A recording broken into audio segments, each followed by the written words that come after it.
সকল প্রিয় ছাত্রছাত্রীরা এডিউনিসের আরো একটি ভিডিওতে তোমাদের স্বাগতম।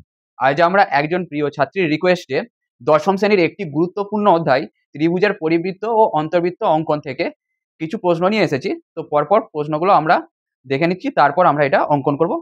দেখে নিচ্ছি প্রশ্নটা কি আছে। নিচে ত্রিভুজটি অঙ্কন করো ও ত্রিভুজটির অন্তর্বৃত্ত অঙ্কন করে অন্তর্বৃত্তের ব্যাসার্ধ নির্ণয় করো।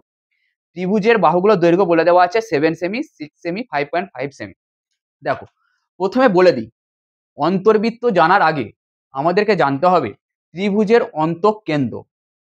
এবার অন্তঃকেন্দ্র কাকে বলে? কোনো একটা ত্রিভুজের সবগুলি কোণের সমদ্বিখণ্ডক যে বিন্দুতে মিলিত হয় তাকে বলা হয় ত্রিভুজের অন্তঃকেন্দ্র। এবার ওই অন্তঃকেন্দ্রকে কেন্দ্র করে যে বৃত্তটি অঙ্কন করা হয় তাকে বলা হয় ত্রিভুজটির অন্তর্বৃত্ত। তো ফার্স্ট তাহলে কি করতে হবে? ত্রিভুজের কোণগুলোর সমদ্বিখণ্ডক করতে হবে, তারপর যে বিন্দুতে হচ্ছে ওই বিন্দুতে অন্তর্বৃত্ত অঙ্কন করতে হবে। তো চলো আমরা ফার্স্ট কি করব, ত্রিভুজটির অঙ্কন করে নিই। কি কি দিয়ে দেওয়া আছে? আমাদের 3টে বাহুর দৈর্ঘ্য দেওয়া আছে। তাহলে আমরা ত্রিভুজের বাহুগুলির দৈর্ঘ্য আগে ড্র করে নিচ্ছি, তারপর ত্রিভুজটা ড্র করব।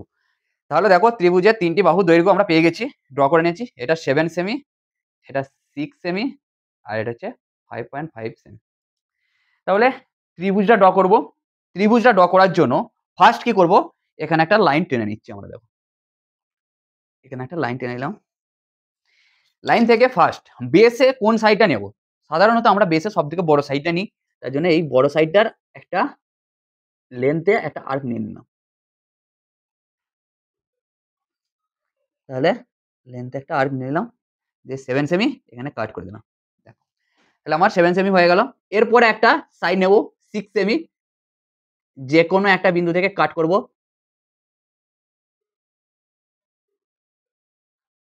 দেখো, যে কোনো এই বিন্দু থেকে কাট করছি, 7 সেমি, 6 সেমি এটা। আর 5.5 সেমি এটা অপর একটা অপর যে বিন্দুটা আছে,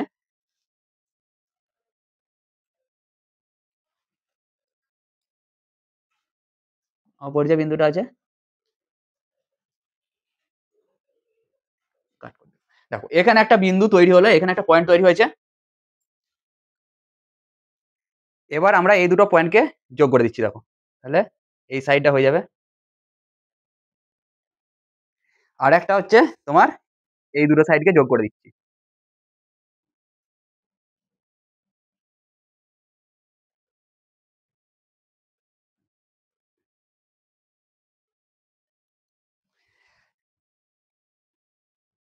এরপর আমরা কি করব, যে আমরা কি জানি, অন্তর্বৃত্ত তৈরি করার জন্য অন্তঃকেন্দ্র আমাদেরকে পেতে হবে। অন্তঃকেন্দ্রটা কি করে পাবো? সব কোণগুলোর সমদ্বিখণ্ডক যে বিন্দুতে মিলিত হবে। তাহলে সব কোণগুলোর সমদ্বিখণ্ডক আমরা করে নিচ্ছি। সমদ্বিখণ্ডক কিভাবে করি একটু দেখে নাও। দেখো, এই পয়েন্টটা আছে, এখান থেকে একটা আর্ক আমরা নিয়ে নেব। এরপর এই আর্কটা থেকে মানে হাফের থেকে একটু বেশি আর্ক নেব। দেখো, হাফের থেকে একটা বেশি আর্ক আমি নিচ্ছি। এরপর ওই আর্ক থেকে, ওই পয়েন্ট থেকে এখানে একটা আর্ক নেব, মানে বৃত্তচাপ এখানে একটা দিলাম। আবার ওই আর্ক নিয়েই, ওই বৃত্তচাপ নিয়ে এই পয়েন্ট থেকে একটা আর্ক ড্র করলাম। এই দুটো বৃত্তচাপ যে পয়েন্টে ছেদ করেছে সেখানটা থেকে একটা এইটা জয়েন করে দিলাম, মানে এটা আমার সমদ্বিখণ্ড হয়ে গেল। এটা হচ্ছে কোণের সমদ্বিখণ্ডক।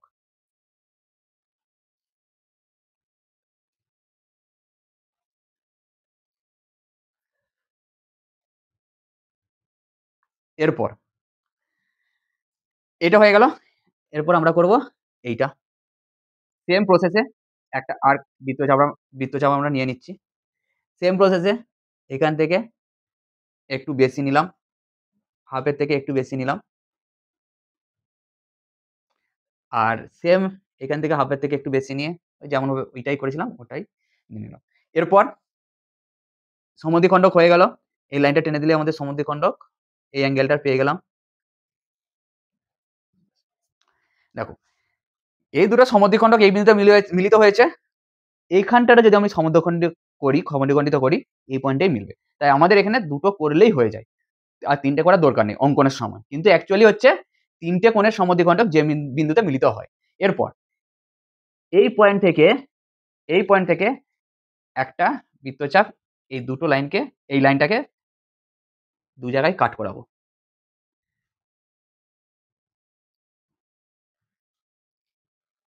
এই যে এইখান থেকে যে আর্ক যেটা নিয়েছিলাম এটার, এই আর্ক থেকে এই আর্ক লেন্থেই এই পয়েন্ট থেকে এখানে একটা কাট করাবো,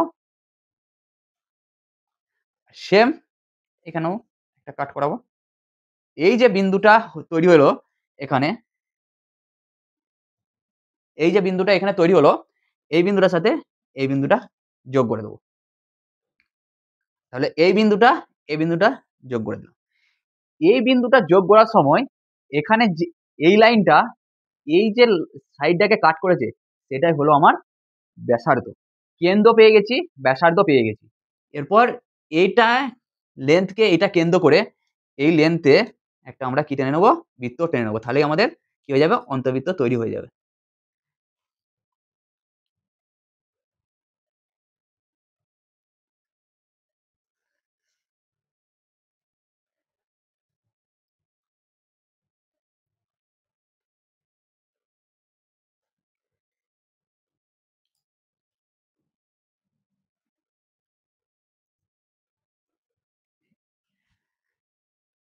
এরপর এই লেন্থের ব্যাসার্ধ নিয়ে এখানে যে কাট করেছে বিন্দুতে সেটা নিয়ে একটা বৃত্ত অঙ্কন করে দিচ্ছি। চলো এই এই যে ব্যাসার্ধটা নিচ্ছি, এটার ব্যাসার্ধ নিয়ে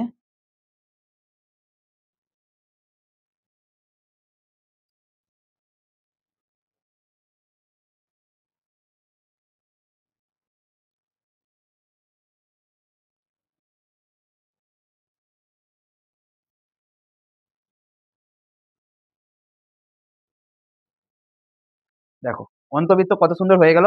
4টে সাইডকে কি করলো, এই 3টে সাইডকে জাস্ট টাচ করে গেল, এটাই হলো আমাদের অন্তর্বৃত্ত। আর আমাদের ব্যাসার্ধ হচ্ছে এইখান থেকে এতটা হচ্ছে ব্যাসার্ধ আমরা পেয়ে গেলাম। দাঁড়াও এরপরে আমরা একটু একটু নেমগুলো দিয়ে দিই। এটা A B C D O P, এগুলো সব কিউ আর নামগুলো দিয়ে দিলাম।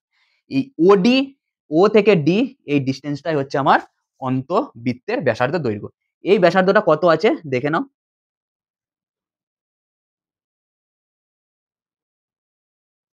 তাহলে আমাদের ব্যাসার্ধটা কত হলো অন্তবৃত্তের, দেখো এখানে 0 থেকে কত হলো 5 6 7, তাহলে ওডি ইকুয়ালস টু 1.7 সেমি। তাহলে অন্তর্বৃত্তের ব্যাসার্ধ আমাদের পেয়ে গেলাম 1.7 সেমি।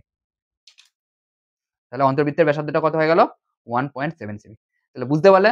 আরেকবার ব্রিফ করে বলে দিচ্ছি ফার্স্ট কি করলাম প্রথম থেকে। দেখো 7 সেমি, 6 সেমি, 5.5 সেমি ড্র করলাম, এখানে ড্র করে নিলাম ফার্স্ট। তারপরে ফার্স্ট একটা বড় লাইন টেনে নিলাম, সেখান থেকে বিসি মানে 7 সেমির লেন্থ নিয়ে আর্ক নিয়ে এখান থেকে 7 সেমি কাট করে নিলাম, ব্যাস। তারপরে 6 সেমি নিয়ে এখান থেকে কাট করলাম, 6 সেমি নিয়ে এখান থেকে কাট করলাম এরকম ভাবে। আবার 5.5 সেমি এখান থেকে নিয়ে এখানে কাট করে দিয়েছিলাম। যে কাট পয়েন্টটা হয়েছিল, ইন্টারসেক্ট পয়েন্টটা হয়েছিল ওই দুটোর আর্কের, সেখান থেকে এই পয়েন্ট দিয়ে দুটো যোগ করে দিলাম, ব্যাস। এরপর আমরা কি জানি অন্তবৃত্ত কি করে ড্র করতে হয়, অন্তঃকেন্দ্র ড্র করতে হয়। ত্রিভুজের অন্তঃকেন্দ্র কিভাবে ড্র করি, সব কোণগুলোর সমদ্বিখণ্ডক যে বিন্দুতে মিলিত হয় তাকে আমরা অন্তঃকেন্দ্র বলি। তাহলে সব কোণগুলোর সমদ্বিখণ্ডক করলাম। সমদ্বিখণ্ডক কিভাবে করব, এখান থেকে ফার্স্ট এই যে আর্ক নিয়েছি একটা, এখান থেকে আর্ক নিলাম। এরপর এই আর্কটা এইখানে যে দুটো পয়েন্টে কাট করেছে তাদের থেকে একটু কম নিয়ে, মানে মিডের থেকে একটু বেশি নিয়ে আর পুরোটা থেকে একটু কম নিয়ে এখান থেকে একটা আর্ক টানলাম, আবার সেম এখান থেকে গিয়ে একটা আর্ক টানলাম। ওই আর্ক দুটো মানে বৃত্তচাপ দুটো যে পয়েন্টে মিলিত হয়েছে সেই পয়েন্টটার সঙ্গে এই ভার্টেক্স শীর্ষবিন্দুটা মিট মানে লাইনটা যোগ করে দিলাম, দিয়ে বাড়িয়ে দিলাম। আবার এই লাইন এই অ্যাঙ্গেলটার কি করলাম, সমদ্বিখণ্ডক করলাম। সেম প্রসেসে কি প্রসেস, এখান থেকে একটা বৃত্তচাপ নিয়েছিলাম, এই বৃত্তচাপটা নেওয়ার পর এই বৃত্তচাপের থেকে কম নিয়ে আর মধ্যকার বিন্দু মধ্য থেকে একটু বেশি নিয়ে কি করলাম, এখানে একটা আর্ক টানলাম। আবার এখান থেকে একটা বৃত্তচাপ টেনেছিলাম, আর্ক বা বৃত্তচাপ একই, যে বিন্দুটা মিলিত হয়েছে এখানে লাইনটা জয়েন করে দিলাম। লাইনটা জয়েন করার পর যে বিন্দুটা হয়েছে সেটাই আমাদের অন্তঃকেন্দ্র। আমরা এটা করলাম না কারণ দুটো করলে আরেকটা অটোমেটিক্যালি কি হয় ওই বিন্দুতেই যাবে, তাই দুটো করলে এখানে হয়ে যায়, তিনটে করতে হয় না যখন ড্র করি, ব্যাস। তারপরে কি করলাম, এখান থেকে একটা আর্ক নিলাম, যে আর্কটা তোমার এই লাইনটাকে দু জায়গায় কাট করবে, এই লাইনটাকে দু জায়গায় কাট করবে, ব্যাস। ওই আর্ক নিয়েই এখান থেকে একটা এইখানে নিলাম ওই আর্কেই, আবার এখান থেকে একটা এখানে নিয়েছিলাম, যে বিন্দুতে মিলিত হয়েছে এখানে যে অন্তঃকেন্দ্রটা হয়েছিল তার সঙ্গে মিট করিয়ে দিলাম। দিয়ে কি হয়ে গেল? মিট করার সময় এখানে যে সাইডটাতে যে সাইডটাতে কাট করেছিল সেটাই আমাদের ব্যাসার্ধের দৈর্ঘ্য। এবারে ওই ব্যাসার্ধটাকে কেন্দ্র করে ওই কেন্দ্রটা এই লেন্থে চারিদিকে একটা কি করলাম? বৃত্ত অঙ্কন করে দিলাম। এই বৃত্তটা এমনভাবে যাবে দেখবে এই ৩ টে সাইডকে জাস্ট টাচ করবে, কাট করবে না কিন্তু। জাস্ট টাচ করবে। ব্যাস তাহলেই আমাদের ওইটা কি হয়ে গেল? অন্তর্বৃত্ত। তাহলে পুরোটা ভালো করে দেখে নাও। আমরা এটা করে দিলাম। আরো ১ টা ২ টো আসছি। এটা হচ্ছে ৩ টে সাইড নিয়ে করলাম।